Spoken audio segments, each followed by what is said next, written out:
Hey everyone, Scott Cunningham, aka Scott C Business. Today we're going to be talking about minimalism, not just financial minimalism, but the entire concept of minimalism and really my journey with it. So I just want to kind of go through, where I was 3 years ago and how I got to where I am now.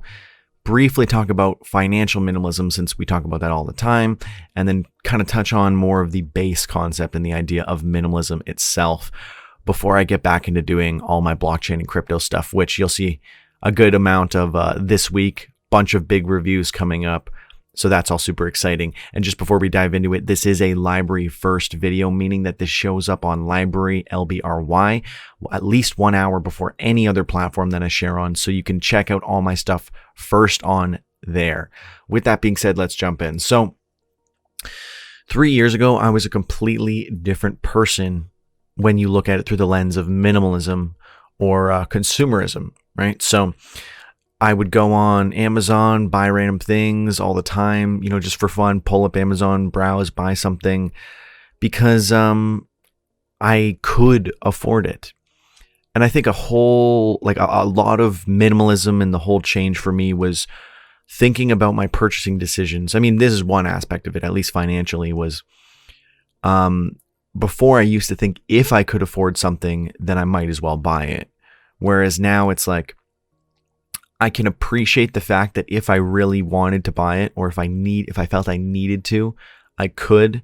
And that is enough for me to know that I don't have to buy this thing, because if I really, really needed to, I could.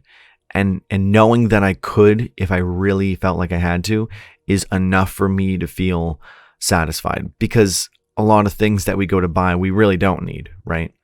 Like the other day I was on Amazon and I saw, like an artificial plant for my living room. And I was like, oh, that would look good in the living room.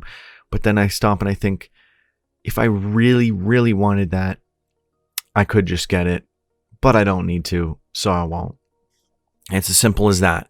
I mean, this is kind of more financial minimalism than just the base concepts of minimalism. So let's go back to minimalism itself, and I want to talk about that. So when I first got into minimalism, for me, it was just about like decluttering and kind of focusing more on things that were more important to you.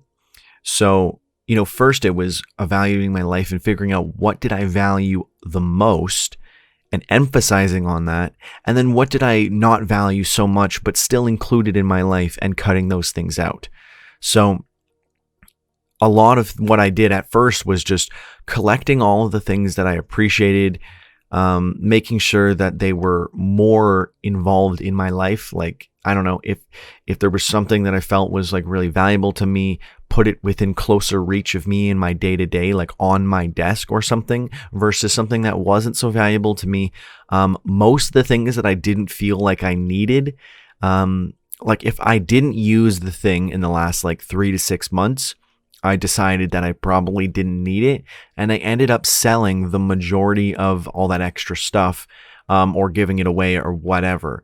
And this included like clothes that no longer fit, or just a bunch of different things. I also gave away most of my more expensive clothes and completely changed my wardrobe to just H&M stuff, like you see here. This is literally as cheap as you can get. I buy these in multi-packs. They're $7.99 each for these shirts, or maybe it was less.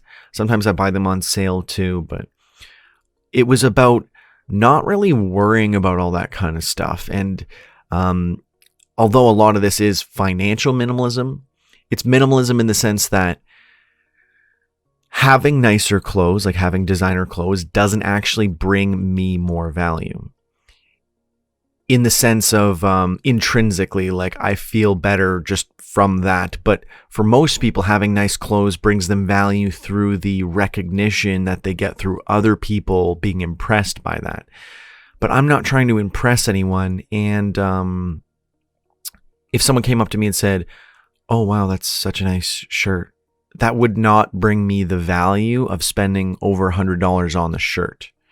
Like many people I know who would do that. Completely on the flip side, right? We go to I have friends who do spend very lavishly, and we'll go to the mall or something and they'll spend hundreds of dollars on a single white t-shirt, it could just be this with a brand logo, and they'll pay 10x the price.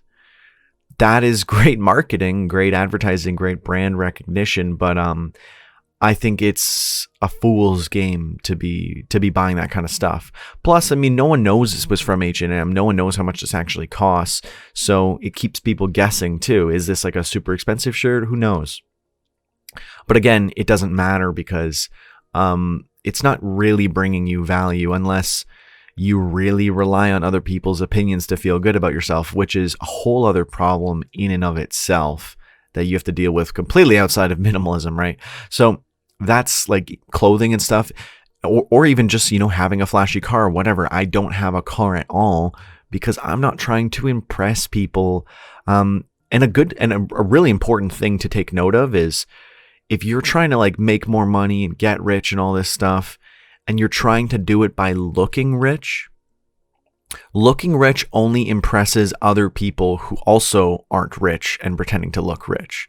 Because then they're like, oh yeah, this guy is pretend rich too. Like we're so awesome. But real rich people don't concern themselves with that. Like, for example, if I met, and I've met a lot of ridiculously wealthy people at like blockchain conferences, AI conventions, stuff like that. And I mean, first, they don't care at all about, from what I've seen, they don't care at all about like clothes and different things like that. Like that doesn't really matter to them. They might like looking nice themselves because they can. But for the most part, it's usually not a concern. At least they don't care what other people are doing in that sense. But yeah, when you talk to like wealthy people, it's a very different like thing, because they don't care about if you have a nice car. I mean, they probably have a nice car themselves if that was a concern. I mean, if you're trying to impress people, the people that you end up trying to impress are not the people who are going to further your goals and objectives, right? If I look really rich, Bill Gates isn't going to be like, well, I guess I got to go with this guy, like it's like, no, go with the person who's actually good at the job or whatever. You know what I mean? Like, you're not going to impress the people that actually matter to like improve your life and further your goals and objectives by doing these things. So it's only going to impress people who can't benefit your life in that sense, right? And besides, if you're just getting people who hang around you because of the way that you portray your wealth, then they're not really, the greatest friends anyways. So either way, you don't end up in the greatest situation. But I mean, again, people do that to feel better or whatever, or, it's a feeling of accomplishment for all the hard work they put in to get that money and stuff. That's all fair and fine. But all these tips are coming from the point of, if you're trying to be a minimalist and a financial minimalist. So again, with decluttering and stuff, I think that's also really important, and just clearing out all the extra stuff that you don't need. If you haven't used it in like 6 months and you don't plan on using it very soon, you probably don't need it. Like decluttering all your clothes and stuff, very, very helpful. It also has this like I don't know exactly how you would describe it, but like a mental like weight that is lifted off of you when you get rid of all this stuff. And it's like, there's just so much less for you to worry about in your general day to day, because, I'm not worried about which clothes are matching or where is that thing that I need, because I know where everything is, because I just have the things that I really need that are essential to my life. So I don't have, like a horde of things that I have to try to look through just to find the things that I need to get to, because I don't have anything that I don't need. In terms of financial minimalism, it was starting to track my expenses, starting to budget, being so hyper aware of my spending that I could tell you, what did I spend last week? Where is all my money going to a T? Every day I update my budget at the end of the day if I spent any money, so I know exactly down to the cent where my money is going and where it's coming in and where it's investing. Every single thing that I do with my money, I'm hyper aware. And that hyper awareness brings you a lot of like clarity in your purchasing decisions, because now I'm always looking through the lens of like, oh, can I buy this or should I instead invest that and get, this many stocks and they'll pay me this much for the rest of my life, versus buying a depreciating asset that is going to just make me lose money, but maybe it'll bring me value. But again, it all comes back down to where can you get the most value? And you don't want to spread yourself thin in just trying to seek out as many ways to get value, because then you're spread very thin and you're only getting a little bit of value from many things, but it's not as fulfilling as if you just focus on the core things that brought you the most. It's like the 80-20 rule. 80% of your income comes from 20% of your clients, or however you would apply it to like work or whatever. 20% of your focus is generating 80% of your income, so you should put more of your focus there to continue working on that income. It's the same with anything that you would apply it to. So I would say the same thing for minimalism and applying it there, and just focusing on the things that bring you the most value and cutting out the excess. And the best thing is that you can then use all that money that you were spending on the excess stuff and focus that on things that are more important, like investing, saving, building up a cushion for yourself, building your retirement account, all these different things to take away some of your financial stress. All of these things sort of add together into this just a very different lifestyle than you might have been living beforehand. And it's slow. Like, it took me years to transition fully into being like an actual minimalist. But being here now, and I mean, I was always a little bit of a minimalist in the sense, like, I never had a car because I thought it was a waste of money and stuff like that. But I never actually had a word to pin it to, or like a concept to kind of like use as my guiding compass or my North Star or whatever. So that is something that I really, focus on now. And I think it's really important to have that as my guiding beacon, or whatever you'd like to call it. As a financial minimalist and minimalist in general, I think it's just super, super important to have the awareness of all these things going on, because it's about your daily lifestyle, your foundation, building around that. I've talked about this a lot before, but it's about building a foundation and then growing that out and having the lifestyle that you want. Whereas most people, as they make more money, will increase their expenses, increase their costs in parallel with their earnings. So a friend of mine just got a promotion and now he's buying an extremely expensive car in parallel lifestyle inflation. Again, lifestyle foundation is where you figure out what's the most important for you. And this is really just what minimalism is: cutting everything else out, focusing on that main thing, and then building your lifestyle, including like your earnings and budgeting and your income, to work for that lifestyle. So for me, I figured out what was most important for me. I budgeted it all out. You can check that in a video. And then I found out, okay, so I need $1,500 a month to achieve all my expenses, all my debts, buy all my food, everything that will get me by, and I will be completely content and satisfied. It's $1,500 a month and I'm set. That's rent. That's literally everything. So as long as I can make $1,500 a month, I'm good. And I basically make that already in just cryptocurrencies. So leading more to the fact that I could maybe just live a life completely off crypto, which would be amazing. But then once I've got that foundation, I say, okay, so I'm not going to inflate this lifestyle. I'm happy with this. I don't need a car. I don't need to increase or improve anything else. I'm good with this. So I stick with this lifestyle. I've built my foundation.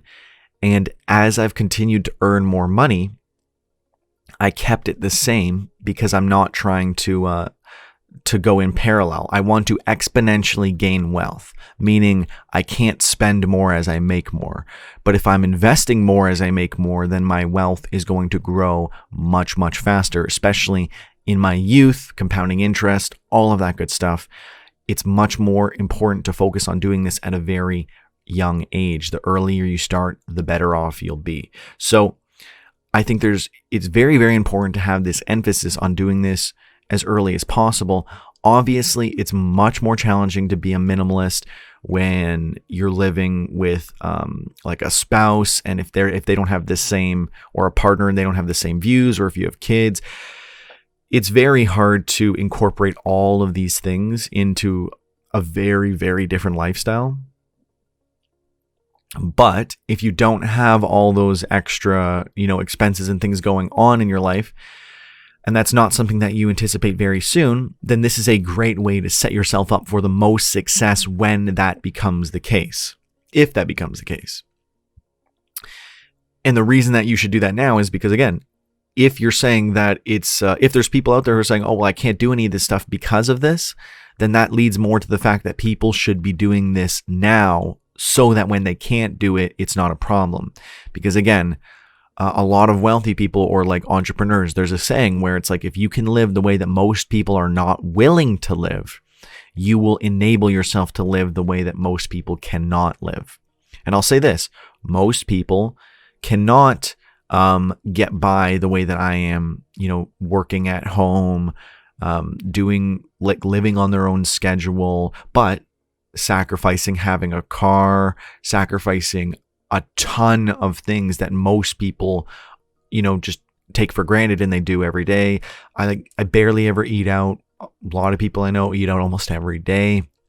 There's a lot of little things that you can do that will dramatically change your finances, and it's really hard to grasp all of it until you start budgeting. So that's one of the big things that I mentioned before. It's starting a budget, being hyper aware of all of your spending, because you don't even know what you're missing out on until you really start to track all of it. Because again, 2-3 years ago, when I was more of a normie, quote unquote, it was just like, I've got money in the bank account. There's no reason why I can't order a pizza tonight. There's no reason why I can't, right? I have tons of money. What's the problem? When I'm budgeting and I'm hyper aware of my finances and I'm like, okay, well, I want to invest. I want to do this. I have a certain amount of expenses that I can do each month. It's very, very different. It's like, oh, well, do I want to take away from my future wealth and, building my investment portfolio and like just doing all these great things for a pizza? No, that's not what I want. Because once you really start to see the value in investing in all the things that you're doing, getting those little things like a pizza is not as valuable as continuing to grow your wealth and doing the things that are, really financially sound. Once you really get into the habit, right? Like as I start to build up the milestones for like dividend investing, as I'm making more and more money every month and seeing that number go up, it is extremely gratifying, giving me a lot more value intrinsically than I am just from like eating a pizza. Obviously, I need to stay alive, but that's why we grocery shop and we plan all of our meals and stuff so that we can save as much money as possible. And I'm living with roommates, cutting costs wherever I possibly can. Again, this isn't just financial minimalism. It's minimalism in general, because we're trying to take those core concepts and apply them across all the venues of our life. Because you can really do this with anything, with work, with finances, with whatever it happens to be. Cutting out the things that aren't as important and really focusing on the things that bring you the most value and the most gratification and the most fulfillment. Super, super important. And again, building your lifestyle around what is the most important to you and being able to, it's identifying what's most important to you, right? Because a lot of people would say, I couldn't possibly live without a car. Whereas I would say, if you haven't tried, you don't know.